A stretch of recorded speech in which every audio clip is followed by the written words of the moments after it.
You ever have a moment that rewrites your understanding of what people are capable of? I did.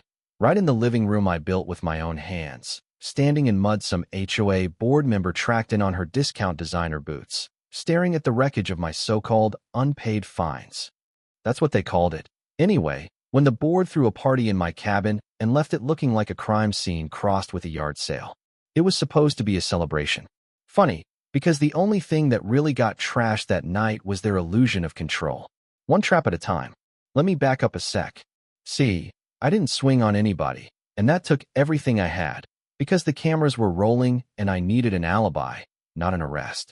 My hand twitched at my side as I tried to process the whole mess. Food everywhere, furniture scuffed, dogs howling behind closed doors, and strangers' laughter echoing off the walls.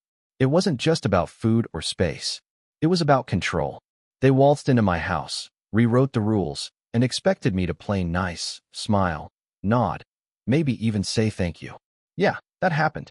The porch said it all before I even touched the doorknob. Muddy heel prints zigzagging like someone was making a map of disrespect, the air thick with cheap wine, vanilla candles, and the unmistakable scent of something burning. My dog Ranger barked once from the back and then went quiet. He knew better than to show his face when I was in this kind of mood. The kitchen was ground zero. Solo cups, water stains on the table I'd built last fall, sealed bins wide open like some treasure hunt gone wrong. My jar of pickles, floating in the sink like the world's saddest shipwreck. There was dip on my favorite knife and the fridge half open, leaking pink goo. I didn't even want to know. Then Mara. She walks in slow, holding this laminated card like it's radioactive. She just holds it up. We thank our mystery narrator for his generous contribution and spirit of unity during our spring mixer, hosted with approval by the HOA and community funds. My property, my food, my everything, on a plaque. She didn't have to say anything. Her eyes said it. I told you to move that stupid gnome. Bathroom door hanging by a thread, initials carved into my wall, ranch dressing spilled down the banister. Who even eats ranch at a wine mixer? I caught my reflection in the hallway mirror, and for a second, I didn't recognize myself. Dogs locked up, probably fed party scraps, probably barked the whole time. In the laundry room, dog pee, of course. The living room speaker still pulsing, blue light blinking from the GoPro in the corner. I checked the memory, full. Oh, I had them. Mara hit play on the TV. There she was, Karen, glass of wine, clipboard, giving a speech like she was christening a yacht made out of my mortgage. Thanks to compliance issues and overdue fines, the board has taken initiative to make better use of shared resources. Legally, he owed us this. So raise your glasses. Let's take back our neighborhood. Applause. Some guy in a pink shirt high-fives another on my stairs. Punch on the rug. My dog's water bowl used to rinse wine glasses. Karen, later, in my shed, unplugging my charger for their sound system. My jaw clenched so hard it hurt. It wasn't just anger. It was embarrassment. She made it public. She made it a show. This is my fault, I said, but Mara shook her head. No, it's hers. But you gave her room. She was right. I tried to be the reasonable neighbor, ignore the notes, the fines, the fake friendliness. All it got me was this circus. Karen didn't want money. She wanted power. She wanted to own the story. This wasn't a party. It was a declaration. And I owed her something. All right, just not what she expected. It started with a letter I almost threw away. Mara put it dead center on the counter. No post-it, just an unspoken warning. I opened it.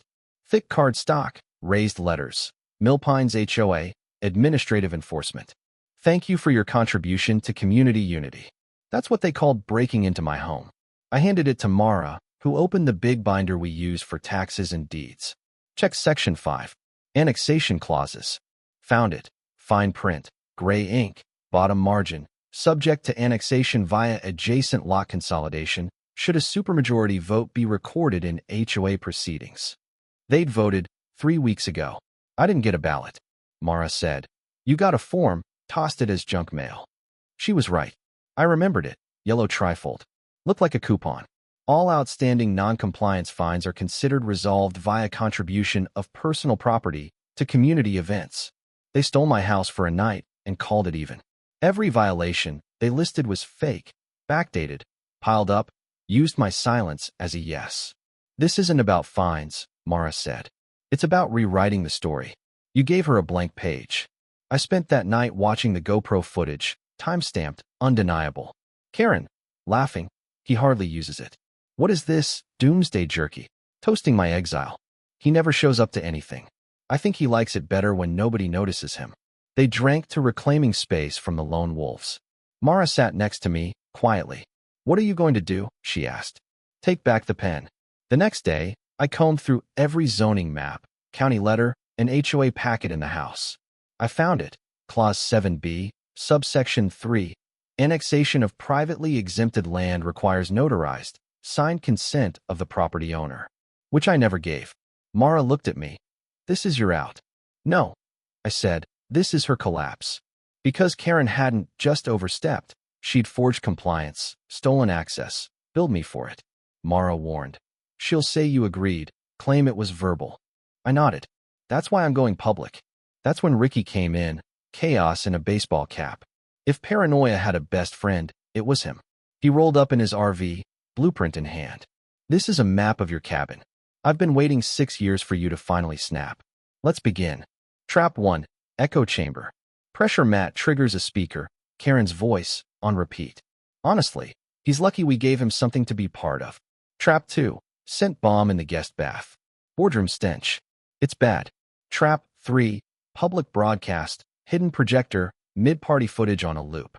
And at midnight, Ricky adds the confessional, directional mic. Loops back any insult at 65 decibels. You want guilt? Let them hear themselves. Mara asked, what's your real endgame? I want them to feel what I felt. Unseen, undermined, uninvited. That's not revenge, she said. That's grief. And she was right, but I couldn't stop. Ricky left me a USB-labeled insurance. Everything, every angle. What's on it? I asked. You'll see, he grinned. The next day, I watched as neighbors rolled up, one Lexus, one BMW. Karen strutting like she owned the place. First step in, trap 1, Karen's voice from the cabinet. He's lucky we gave him something to be part of. Confused looks. Karen tries to laugh it off. Trap 2, confessional. Her toast loops right back at her. To community. To community. Trap 3, projector. Her face on the kitchen wall. He's always alone. Kind of a sad guy. Silence. A man asked, you said that. She blinks. It was out of context. Right. Trap 4. The bathroom. HOA secretary gets hit with the stench bomb, comes running out. Guests start to mutter. Did he even agree to this party? The walls whisper. Karen's control is gone. And then the music cuts. The TV blinks. Karen, on camera, mocking me, plotting. Ricky mutters. That's the kill shot. Mara whispers. This is going to break her. Good, I said. Karen loses it, claims setup, sabotage, that I'm the villain. But the guests aren't buying it anymore. Glitter cannon, paper confetti with control isn't respect. Karen screams, storms out. Neighbors mumble apologies. Later, Mara asks, feel better? I said, no, but I feel visible. And that, for the first time, felt like a win. But it wasn't over. The next day, emails, fines, threats. You picked the wrong war. A board rep shows up, tries to scare me. Speak to my lawyer, I said, handed his paper back, ripped in half.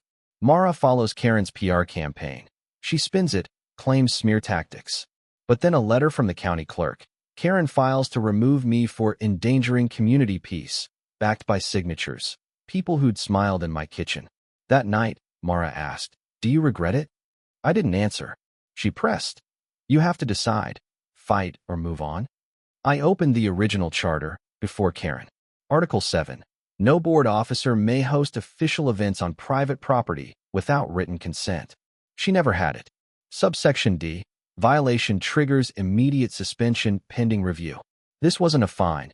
It was a trapdoor, and Karen fell in with both feet. I took the evidence to the county. She hosted an unauthorized event. I have proof. Clerk checked the new charter, no Article 7. She deleted it. That's a federal violation. Enough to take down the whole board. I launched a recall petition, door to door.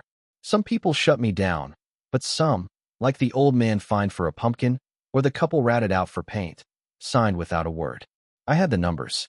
Then came the threat, a note on my truck. If you drag me down, she goes too. Mara's name. The next blow, sheriff's call, Complaint for harassment and surveillance, filed by Mara, signature forged. Mara swore it wasn't her. But that night, the cameras glitched, a flash drive appeared labeled confession.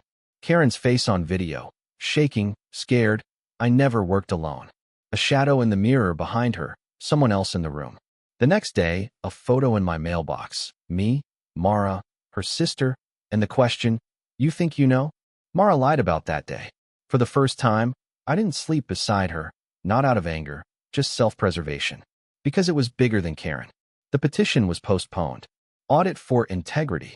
They used my own weapons against me. But now, I understood fear, how to wield it. Late at night, a text. "You're playing checkers. We're playing God." Reviewing footage, I spotted a second figure during the camera blackout, a walk I'd seen for years. Mara. I followed her one night. She met Ellis, Karen's old partner. "He just needs to believe it's his idea," I heard her say. She claimed she was protecting me, from myself, from becoming like Karen. She handed me a non-disclosure, signed by Karen and Ellis, a plan to provoke me into a public outburst, grounds for expulsion. I was never the bait. I was the target. Ellis gave Mara a drive. Emails, contracts, video. Proof that Karen's crusade was all for profit, rezoning, payouts. And I realized, they didn't fear Karen. They feared me, because I wasn't after a board seat. I wanted to blow it up. So I made a video, scheduled it to auto-publish during the next meeting. Karen opened with her usual spin. At 7:15, phones buzzed, my video on every screen. Her voice, her schemes, her lies, exposed. Unanimous vote, she was out. As the sun set, Mara leaned against my truck. "She'll come after us." "Good," I said, "I've got receipts." There was more, evidence for the people above Karen. Later, a sticky note on my door. "The rest are worse." A judge's name. My job was done. Karen vanished. Rumors, whispers, didn't matter. The board changed. Fine stopped. The neighborhood felt lighter. People ask if I'd do it again, set the traps, dig through bylaws, blow the whistle. Absolutely. Because the war didn't start with the party. It started the day they thought they could take what was mine. And the document Karen left behind? It had more names. Hers was just the first. So let me ask you, where's the line between justice and vengeance in a community war? Would you fight or walk away? Drop a comment. Tell me what you'd do if it happened on your street. And if you ever see confetti on your porch, maybe, just maybe, someone finally rewrote the rules.